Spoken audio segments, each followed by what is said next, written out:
Bismillahirrahmanirrahim. Assalamualaikum warahmatullahi wabarakatuh. Baiklah, pada kesempatan kali ini saya akan menjelaskan sedikit mengenai masalah rencana bisnis jangka panjang. Sebelumnya saya akan memperkenalkan diri. Nama saya Nopi Jayanti. Saya dari semester 8 mengambil mata kuliah entrepreneurship di kelas 6C. Jadi di sini saya mendapatkan bagian chapter 16 yang dimana di sana dibahas mengenai rencana bisnis jangka panjang. Oke, saya adapun tujuan dari pembahasan ini adalah pertama untuk mendefinisikan sebuah rencana bisnis jangka panjang dan mempraktikkan nilainya. Yang kedua, untuk menggambarkan keuntungan dari perencanaan bisnis. Ketiga, untuk menguraikan sudut pandang orang-orang membaca rencana bisnis untuk memahami pola pikir dari 5 menit pembicara. Kemudian yang kelima, untuk melihat catatan lengkap dari keefektifan rencana bisnis tersebut. Jadi ketika kita sudah merencanakan sebuah bisnis, maka keefektifan dari bisnis yang akan kita jalankan itu akan lebih efektif karena sudah tertata, rapi sejak awal. Ketika sudah memiliki rencana, berarti kita sudah siap untuk mengeksekusinya. Tapi apabila kita tidak mempunyai rencana bisnis, itu akan lebih kedepannya akan tidak sesuai ekspektasi kita dalam berusaha atau berwirausaha. Kemudian yang keenam, untuk menyajikan beberapa petunjuk berguna untuk menulis rencana bisnis yang efektif. Jadi di pembahasan ini kita juga dijelaskan bagi petunjuk-petunjuk cara merancang bisnis menggunakan rencana bisnis jangka panjang ini. Kemudian yang ketujuh, untuk menyoroti poin-poin yang perlu diingat dalam presentasi rencana bisnis ini.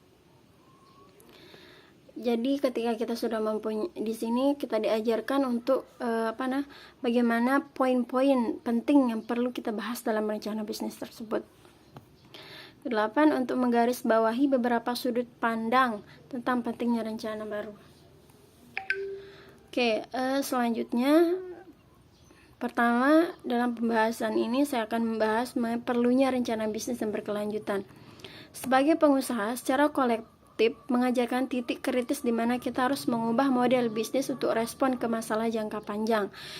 Jadi yang perlu kita pikirkan sebagai wirausaha itu adalah bagaimana wirausaha atau usaha tersebut mampu menjadi sebuah usaha yang jangka panjang, tidak hanya trending di saat itu aja, eksis di saat itu saja.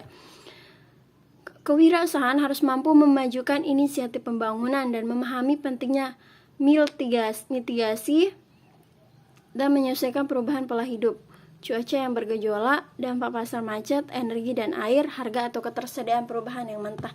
Jadi ketika kita sudah merencanakan bisnis yang berkelanjutan ini, maka ketika kita mengalami masalah seperti pemasaran macet, energi, harga atau ketersediaannya barang yang akan kita jadikan usaha atau wirausaha itu, kita tidak akan mudah untuk menyerah karena kita sudah tahu planning kita ke depannya itu seperti apa. Pengembangan dan daya saing berkelanjutan dapat bergabung jika dilakukan dengan bijaksana. Jadi ketika kita mempunyai perlunya rencana bisnis jangka panjang ini, kita bisa menghadapi permasalahan itu secara bijak, daya saing secara bijak.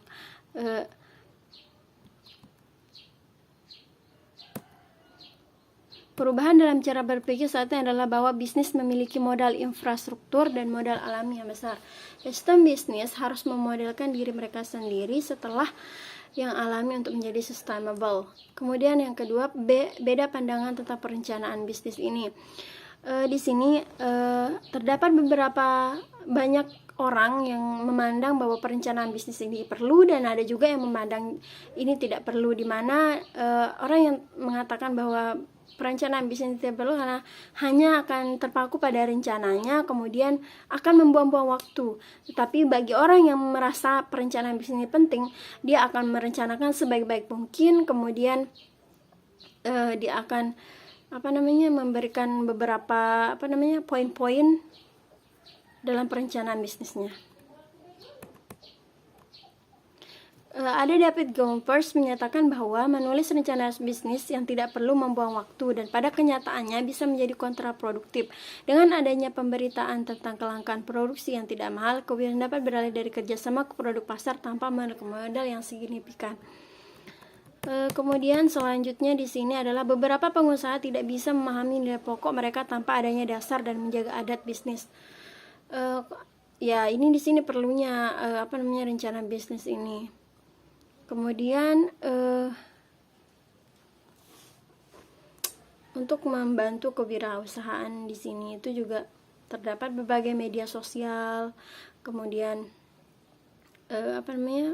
PPT yang menarik untuk ditampilkan.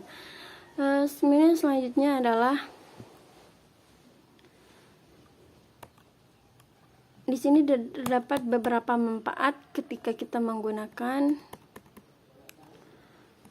rencana bisnis. Pertama, waktu usaha penelitian mendisiplinkan untuk menyatukan sebuah rencana bisnis di peran sikap pengusaha, kerumitan ekonomi dan analisis termasuk dalam rencana bisnis.